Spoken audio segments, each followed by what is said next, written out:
BCS নিবন্ধন primary সহ সকল সরকারি চাকরি পরীক্ষা বা বিশ্ববিদ্যালয় ভর্তি পরীক্ষার জন্য পদাশ্রিত নির্দেশক বিষয়টা খুবই ইম্পর্ট্যান্ট। তো আজকের শীটে পদাশ্রিত নির্দেশক কী, কত ধরনের, ব্যবহারভেদ এবং বিভিন্ন চাকরি পরীক্ষায় কীভাবে আসে সেই সম্পর্কিত প্রশ্ন সমাধান করব। তো প্রথম থেকে ভিডিওটা দেখতে থাকুন, তাহলে পদাশ্রিত নির্দেশক থেকে যে প্রশ্নগুলো আসবে সেগুলো আর আপনার কখনোই ভুল হবে না। প্রথমে বলুন তো, যদি বলা হয় এ বুক, এই এ বুক শব্দের অর্থ কী বলেন তো? আবার যদি বলা হয় দ্য বুক, তাহলে এইটার অর্থ কী বলেন তো? আপনি নিঃসন্দেহে জানেন এই বুক মানে হচ্ছে একটি বই। আবার দা বুক মানে কি? দা বুক মানে হচ্ছে বইটি। একইভাবে আমরা যদি বলি অ্যান ইগ, এর মানে হচ্ছে একটি ডিম। তাহলে এই যে এ, অ্যান এবং দি যে আমরা ব্যবহার করি, এগুলোকে আমরা কি বলি? আর্টিকেল। এখন এগুলো ব্যবহারের ফলে এই যে বুক ছিল সেটা হয়ে গেল একটি, একটি। আবার দা বুক তখন হয়ে গেল বুকের অর্থ বই, আর তার সাথে টি যুক্ত হয়ে গেল বইটি। আবার দেখেন অ্যানিক মানে একটি ডিম, তার মানে যে টি, টা, খানা, খানি, এগুলো হচ্ছে পদাশ্রিত নির্দেশক, যেটা আমরা ইংরেজি দ্বিতীয়তে আর্টিকেল হিসাবে পড়ে এসেছি। তো আমরা সংজ্ঞা আকারে কী বলবো এটাকে? এটাকে বলা যায় যে মূল পদের সাথে, আমাদের মূল পদ হইল বই। এই যে দেখেন, এটা হচ্ছে মূল পদ। যে শব্দগুলো বাক্যে ব্যবহৃত হয় সেগুলোকে আমরা পদ বলি। তাহলে মূল পদের সাথে এক্সট্রা যে অংশগুলো এসে যুক্ত হয়, তাহলে সেগুলোকে আমরা প্রত্যয় বলতে পারি। আমরা জানি একটা মূল শব্দকে প্রকৃত বলে, আর তার সাথে যা যুক্ত হয় সেটাকে আমরা কি বলি? প্রত্যয় বলি। তাহলে মূল শব্দের সাথে প্রত্যয় যুক্ত হয়, অথবা আমরা বলতে পারি মূল শব্দের সাথে অব্যয় যুক্ত হয়। তো এই যে অব্যয় বা প্রত্যয় মূল শব্দের সাথে যুক্ত হয়ে সেটা নির্দিষ্ট করে অথবা অনির্দিষ্ট করে বোঝায়, তখন তাকে আমরা বলি পদাশ্রিত নির্দেশক। সোজা কথা, এ অ্যান দিকে আর্টিকেল বলে। একই ক্ষেত্রে টি, টা, খানা, খানি, গাছা, গাছি, গোটা, গুলি, গুলা, গুলন, এগুলো হচ্ছে এক একটা পদে আশ্রিত, মানে পদে থাকে, এককভাবে নিজের কোনো অর্থ প্রকাশ করে না, কিন্তু পদের সাথে বসে নির্দিষ্ট অর্থ প্রকাশ করে, তাকে পদাশ্রিত নির্দেশক বলে। এখানে দেখেন আমরা পদাশ্রিত নির্দেশকের বেসিক কনসেপ্টে তুলে ধরেছি। বলছে যেসব অব্যয়, খেয়াল রাখবেন এখানে কিন্তু অব্যয় এবং প্রত্যয়, অব্যয় বা প্রত্যয় পরীক্ষায় কিন্তু এসেছিল যে পদাশ্রিত নির্দেশকের শেষে যেগুলো যুক্ত হয় সেগুলোকে আমরা কি বলি? তাহলে সেগুলোকে কিন্তু উপসর্গ, অনুসর্গ বা বিভক্তি নাকি প্রত্যয়, তাহলে কিন্তু প্রত্যয় হবে অ্যান্সারে। তাহলে যে সমস্ত অব্যয় বা প্রত্যয় কোনো পদের শেষে যুক্ত হয়ে তার নির্দিষ্টতা বা অনির্দিষ্টতা প্রকাশ করে, তাদের পদাশ্রিত নির্দেশক বলে। এখন নির্দিষ্টতা বলতে পারে যেমন ডেফিনিট আর্টিকেল দি, আবার অনির্দিষ্টতা প্রকাশ করতে পারে যেমন এ অ্যান। আর্টিকেল দুই ধরনের না, কাজে পদাশ্রিত নির্দেশকও দুই ধরনের। এখানে বলা হয়েছে যে এই যে মূলত ডেফিনিট আর্টিকেল, যেটা দিয়ের মানে ইংরেজিতে যেটা আমরা দি হিসেবে ব্যবহার করি, বাংলা দ্বিতীয়তে সেটাকে আমরা পদাশ্রিত নির্দেশক হিসেবে পাই। এখন এই পদাশ্রিত নির্দেশকগুলোকে দুইটা গ্রুপে আমরা বিভক্ত করতে পারি। যেমন এক বচনের ক্ষেত্রে যে পদাশ্রিত নির্দেশকগুলো আমরা ব্যবহার করি, যেমন টি, টা, খানা, খানি, এগুলো কিন্তু আমরা এক বচনে ব্যবহার করি। এখন বহু বচনে কিন্তু আমরা গুলি, গুলো, গুলন, এগুলো কিন্তু ব্যবহার করি। তাহলে এক বচনে পদাশ্রিত নির্দেশক একরকম, আবার বহু বচনের পদাশ্রিত নির্দেশকগুলোর পরিচয় কিন্তু ভিন্ন। তো আজকের ক্লাসে আমরা এক বচনে কী কী পদাশ্রিত নির্দেশক ব্যবহৃত হয় এবং বচনভেদে বহু বচনে পদাশ্রিত নির্দেশক হিসেবে কী ব্যবহার করতে পারি সেগুলো নিয়ে আলোচনা করব।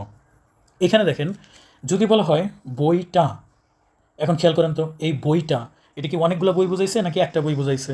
অবশ্যই একটা। একইভাবে বইটি, বইখানা, বইখানি।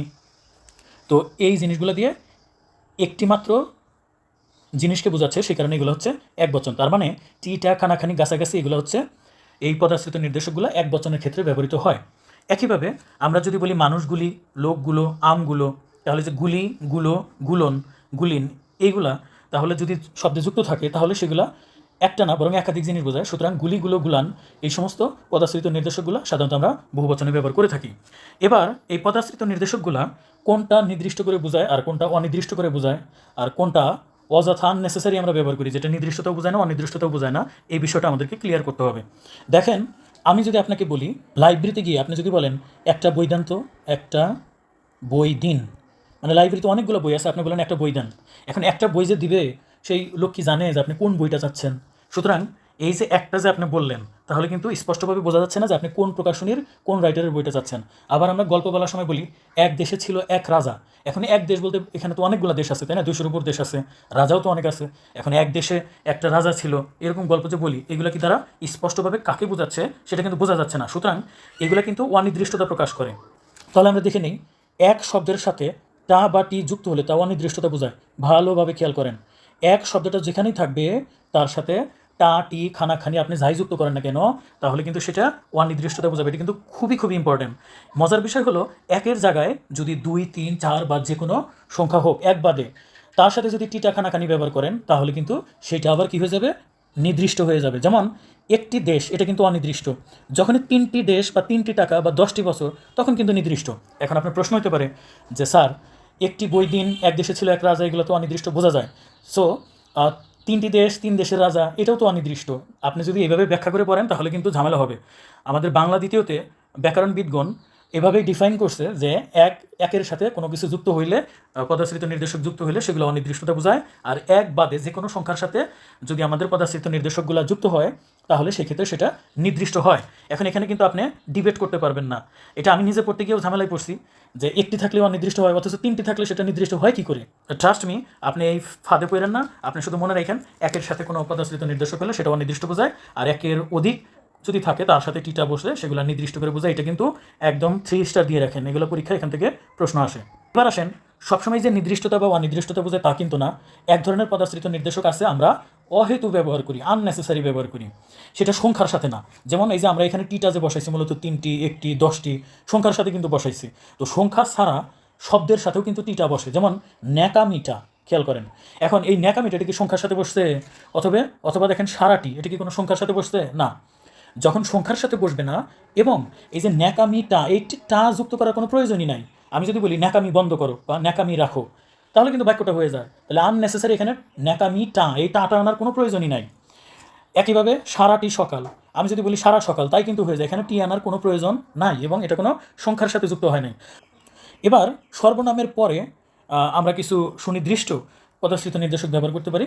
সেটা হচ্ছে, আমরা ডেমনস্ট্রেটিভ প্রোনাউন শিখছি না? ডেমনস্ট্রেটিভ প্রোনাউন কোনগুলো? দিস, দ্যাট, তারপরে টিএইচ, ইএসি, দিস, এটা প্লুরালে ব্যবহার হয়। তারপরে দোজ। আপনি ইংলিশ এবং বাংলার সাথে অ্যাডজাস্ট করে যদি পড়েন আপনার মনে থাকবে বেশি। এই যে দিস, দ্যাট, দোজ, এগুলো হচ্ছে ডেমনস্ট্রেটিভ প্রোনাউন। তো এগুলো দ্বারা কী বোঝায়? এইটি, ওইটি, ওইগুলো, এইগুলো। তো এগুলো হচ্ছে সর্বনাম। এই ডেমনস্ট্রেটিভ প্রোনাউন মানে তো সর্বনাম। যেমন আপনাকে যদি বলা হয় ওই বইটি দেন, ওই বইটি দিন। লাইব্রেরিতে গিয়ে আপনি বলেন ওই বইটি দিন, ইশারা করে দেখাচ্ছেন, আঙ্গুল দিয়ে দেখাচ্ছেন যে ওই বইটি দিন।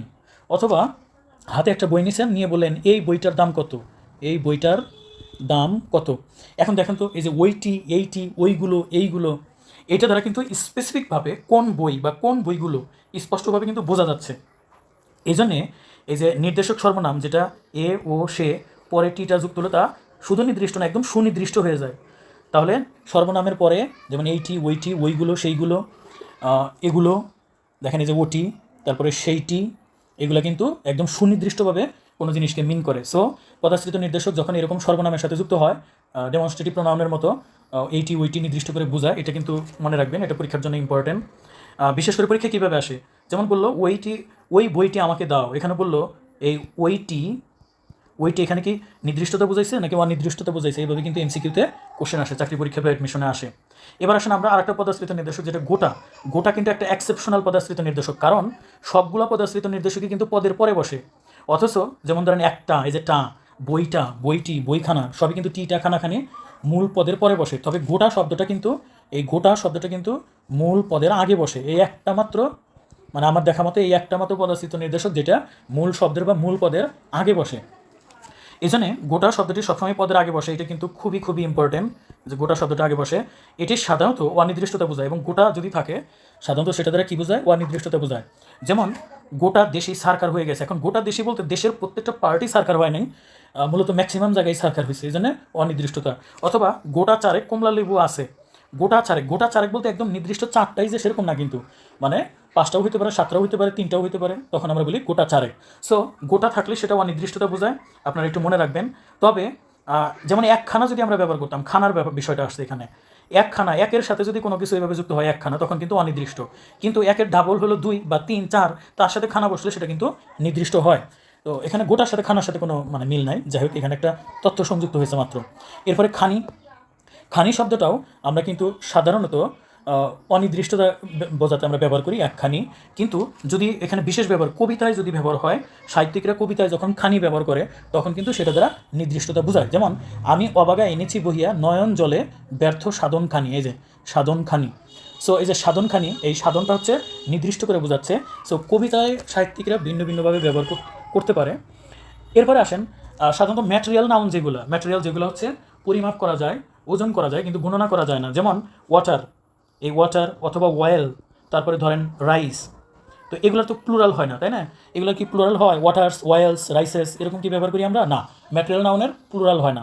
এখন তার মানে কি এগুলো বহুবচন হয় না, তাহলে এগুলো এক বচন মূল শব্দটাই থেকে যায়। তবে বাংলায় আমাদের স্বল্পতা বোঝাতে বা পরিমাপ বোঝাতে, অল্প পরিমাণ বোঝাতে কিন্তু এই ম্যাটেরিয়াল নাউন এর সাথেও কিন্তু আমরা টাক, টুক, টুকু, টো এগুলো কিন্তু ব্যবহার করি। যেমন আপনি কিন্তু বলতে পারবেন না যে পানিগুলো, এটা বলা যাবে পানিগুলো, পানিরা, পানিটা। এর সাথে পানির সাথে টিটা, খানাখানি আমরা কিছুই যুক্ত করতে পারবো না। তবে আমরা এই যে লিটল ব্যবহার করি না, লিটল ওয়াটার এরকম। তো এখানে বাংলা দ্বিতীয়তে এরকম টাক, টুক, টুকুন এগুলা একটা অল্প পরিমাণ বা সামান্যতা বোঝাতে ব্যবহার হতে পারে।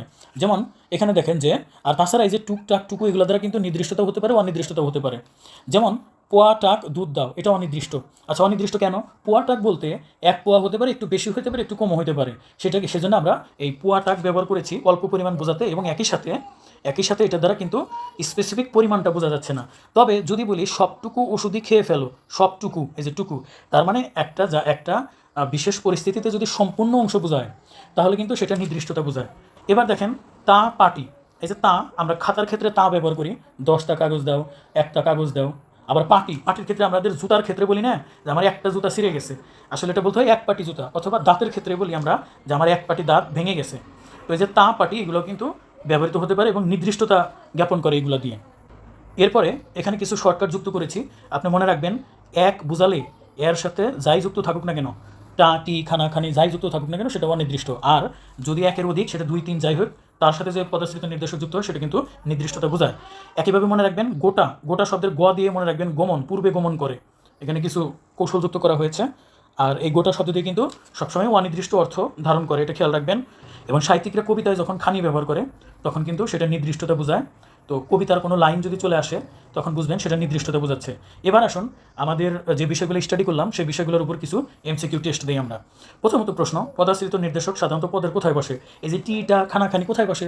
একটা, দুইটা, বইটা, বইখানি অবশ্যই পরে বসে বা শেষে বসে। তবে গোটা শব্দটা কিন্তু পূর্বে বসে, এটা খেয়াল রাখবেন। 2 নম্বর প্রশ্ন বলছে পদাশ্রিত অব্যয় বা নির্দেশক প্রধানত কিসের ন্যায় কাজ করে? দেখেন যে অব্যয় বা নির্দেশক, এগুলোকে কিন্তু আমরা অব্যয় বলতে পারি, প্রত্যয় বলতে পারি, নির্দেশক বলতে পারি। এগুলো সাধারণত কিসের মতো কাজ করে? অবশ্যই আর্টিকেলের মতো। আজকের ক্লাসের শুরুতেই আমি যেটা নিয়ে ব্যাখ্যা করলাম। এরপরে দেখেন একটি দেশ, এখানে টি কী অর্থ প্রকাশ করেছে? একটি দেশ, এখন কোন দেশ সেটা কি বোঝা যাচ্ছে? না, একটি দেশ, একটি রাজা এরকম দ্বারা বা একের সাথে যাই যুক্ত হোক না কেন সেটা কিন্তু অনির্দিষ্টতা বোঝায়। 10টি বছর আমি বলছি না, একের অধিক যদি কোনো শব্দ 2, 3, 4, 5 এগুলোর সাথে যদি টিটা, খানাখানি এগুলো যুক্ত হয় তখন কিন্তু সেটা নির্দিষ্টতা বোঝায়। এরপর আসেন গোটা পদাশ্রিত নির্দেশকটি পদের কোথায় বসে? আমি বলেছি না যেগুলো ইম্পর্টেন্ট সেগুলো নিয়ে আগে বলেছি। গোটা সবসময় কোথায় বসে? প্রথমে বসে। তারপরে আমরা দেখি 6 নম্বর কোশ্চেন, গোটা চারে কমলা লেবু আছে, এখানে গোটা চারে কী অর্থ প্রকাশ করেছে? তো এই গোটা শব্দটা বসলেই কিন্তু সেটা অনির্দিষ্টতা বোঝায়। এই যে খ নম্বরটা হবে রাইট অ্যান্সার। গোটা চারেক বলতে সেটা 5ও হইতে পারে, 3ও হইতে পারে, 6ও হইতে পারে, এই জন্য স্পেসিফিক অ্যামাউন্টটা বোঝা যায় না, এই জন্য এগুলো অনির্দিষ্ট। সারাটি সকাল, এখানে টি যুক্ত করার কোনো প্রয়োজন নাই, সারা সকাল হইলেই হয়ে যেত। এখানে যে টি যুক্ত হয়েছে মূলত কোনো সংখ্যার সাথে যুক্ত হয় নাই, তাই এটা হচ্ছে আননেসেসারি ব্যবহার হয়েছে, কোনো প্রয়োজন ছিল না, এই জন্য আমরা এটা বলবো নিরর্থকভাবে। 8 নম্বরটা দেখেন ন্যাকামিটা, আমি বলছি এটা সংখ্যা না, অযথা এখানে টাটা যুক্ত করছে। আমরা যদি টা নাও দিই তবুও কিন্তু এটা মিনিংফুল হবে। সো এরকম যদি দেখেন যে সংখ্যা না, বিশেষ শব্দ এর সাথে টিটা বসছে কিন্তু সেটা আসলে না হলেও চলতো, সেগুলোকে আমরা নিরর্থক ব্যবহার করবো আমরা এখানে। আমি অবাগা এনেছি বহিয়া নয়ন জলে ব্যর্থ সাধনখানি, কবিতায় ব্যবহার হয়েছে না সাধনখানি? নর্মালি খানি কিন্তু অনির্দিষ্টতা বোঝায়, কিন্তু যখন কবিতায় ব্যবহার হয় কবিরা সাধারণত কোনো বিষয়বস্তু স্পেসিফিকভাবে বিষয়বস্তুকে ফোকাস করে কবিতা লেখে, তাই সেখানে দেখবেন নির্দিষ্টতা বোঝায়। এবার আসেন পোয়া টাক দুধ দাও, পোয়া টাক, এখন পোয়া টাক দুধ দাও মানে স্পেসিফিক কতটুকু আমরা কিন্তু বুঝতেছি না, একটু বেশিও হতে পারে, এক পোয়ার চেয়ে একটু কমও হতে পারে। সো এটা কীভাবে আপনারা নিঃসন্দেহে ধরে ফেলছেন। এরপরে দেখেন সবটুকু ওষুধই খেয়ে ফেলো, যখন একটা একটা পাত্রের সম্পূর্ণ অংশই বোঝায় তখন কিন্তু সেটা আবার নির্দিষ্টতা হয়ে যায়। এবার আসেন আমরা ওটি যেন কার তৈরি, এটা কিন্তু ডেমনস্ট্রেটিভ প্রোনাউন, এটি, ওইটি, দিস, দ্যাট, দোজ, একদম যে এই বইটা ওই বইটা এরকমভাবে কিন্তু সুস্পষ্টভাবে যেগুলো বোঝা যায় সেগুলোকে আমরা সুনির্দিষ্টতা বলি। 13 নম্বর দেখেন বলছে 10টা কাগজ দাও। এখানে তা কী অর্থে ব্যবহৃত হয়েছে? অবশ্যই যেহেতু এক যদি থাকতো তাহলে সেটা অনির্দিষ্ট হতো, কিন্তু এখানে 10 আছে, তার মানে অবশ্যই সেটা কী হবে? নির্দিষ্টতা। 14 নম্বর প্রশ্নটা কিন্তু একটু মানে মাইর ফেস আছে, সেটা হচ্ছে আমার এক পাটি জুতা ছিঁড়ে গেল। এখানে পাটি কী অর্থে প্রকাশ করে? প্রথমত এটা এক বচন, এটা 100% গ্যারান্টি, কারণ এক পাটি মানে একটা জুতা, এটা বহু বচন হইতেই পারে না, এটা আমরা নিতে পারবো না। নিরর্থকতা এখানে না। নিরর্থকতা মানে যেখানে আমরা টিটা না যুক্ত করলেও চলে, যেমন আপনি পাটি যদি কাটা দেন তাহলে এক জুতো ছিঁড়ে গেছে, এটা কিন্তু সার্থক বাক্য হবে না। সুতরাং এখানে পাটিটা আপনাকে দিতেই হচ্ছে। সো এটা নিরর্থকতা বলতে পারবো না, অবজ্ঞা, এটা আসলে প্রাসঙ্গিক না। তবে সাধারণত একের সাথে যদি পদাশ্রিত নির্দেশক হয় সেগুলো কিন্তু অনির্দিষ্টতা বোঝায়, কিন্তু জুতার ক্ষেত্রে যখন এক পাটি বোঝায় সেটা কিন্তু একটু মনে রাখবেন, এটা কিন্তু নির্দিষ্ট হিসাবে বসে। এখানে এই নির্দিষ্টতা অনির্দিষ্টতা কিন্তু আপনি যদি মানে ব্যাখ্যা বা যুক্তি খোঁজেন তাহলে কিন্তু অনেক সময় নাও মিলতে পারে। আসলে বাংলা দ্বিতীয়ত ওনারা যেভাবে করছে আমাদেরকে দিয়েছে সেভাবে আমাদেরকে মেনটেন করে অ্যান্সার করতে হবে। এখানে দেখেন দুখানা কম্বল, অবশ্যই দুখানা, একের অধিক, তাহলে এটা নির্দিষ্টতা, আমি বেশি ব্যাখ্যা করলাম না। এখানে ব্যাখ্যাগুলো দেওয়া আছে, আপনারা এই শিটটা চাইলে কমেন্টে জানিয়ে দেবেন, আমি একদম ফ্রিতে দিয়ে দিব, তো ব্যাখ্যাগুলো নিজে থেকে একটু পড়ে নেবেন। 16 নম্বরটা দেখেন, নিচের কোনটি এক বচনবাচক পদাশ্রিত নির্দেশক নয়? মানে এক বচন নয় মানে কি? তাহলে বহু বচন হবে। এখন কোনটা বহু বচন? খানা, গাছি, গুলিন, গোটা। তাহলে এই যে গুলিনটা কিন্তু এখানে গুলিন মানে গুলিন আর গুলো কিন্তু একই রকম, তাহলে এটা হলো বহু বচন। তার মানে কি বহু বচন মানে এক বচন নয় মানে বহু বচন, তার মানে যে ঘ নাম্বারটা হবে সঠিক অ্যান্সার। 17 নম্বরটা দেখেন, লাঠি গাছা শব্দটিতে পদাশ্রিত নির্দেশকটি কী রূপ প্রকাশ করে? লাঠি গাছা। এখন লাঠি গাছা, লাঠি বলতে আমরা নর্মালি যেগুলো অনেক লম্বা হয় বা অনেক মোটা হয় এরকম কিছু বোঝাতে আমরা এই যে গাছা শব্দটা ব্যবহার করি, এই জন্য এটা যে দীর্ঘতা বা স্থূলতা। টাকাটা হারিয়ে গেছে, এখন কত টাকাটা হারিয়ে গেছে মানে কি? টাকাটা হারিয়ে গেছে, এখন বোঝেন। আমি বললাম যে আমার বাবা আমাকে 500 টাকার একটি নোট দিয়েছিলেন, কিন্তু টাকাটা হারিয়ে ফেলছি। এখন দেখেন তো, টাকাটা বলতে কিন্তু ওই যে আগে যে পূর্বে উল্লেখ করছেন সেটাকে মিন করছে। সুতরাং এখানে যে টাকাটা যুক্ত হয়েছে সেটা কিন্তু নির্দিষ্টভাবে বোঝানো হয়েছে, এই যে দেখেন যে নির্দিষ্টতা হয়েছে। তো নর্মালি এই বইটা, টাকাটা, কলমটা মানে স্পেসিফিকভাবে মানে দি পেন, দি বুক, এর মানে তো দি বুক মানে কি? বইটা, ক্লাসের শুরুতেই যেটা বললাম, এগুলো দ্বারা নির্দিষ্টতা বোঝায়। এবার আসেন 19 নম্বর প্রশ্নটা, বলছে নির্দেশক সর্বনামের পর টাটি যুক্ত হলে কী হয়? এই যে যেমন ডেমনস্ট্রেটিভ প্রোনাউন, এইটা, ওইটা, ওইগুলো, সেইগুলো, তাহলে এগুলো সুনির্দিষ্টভাবে মিন করে।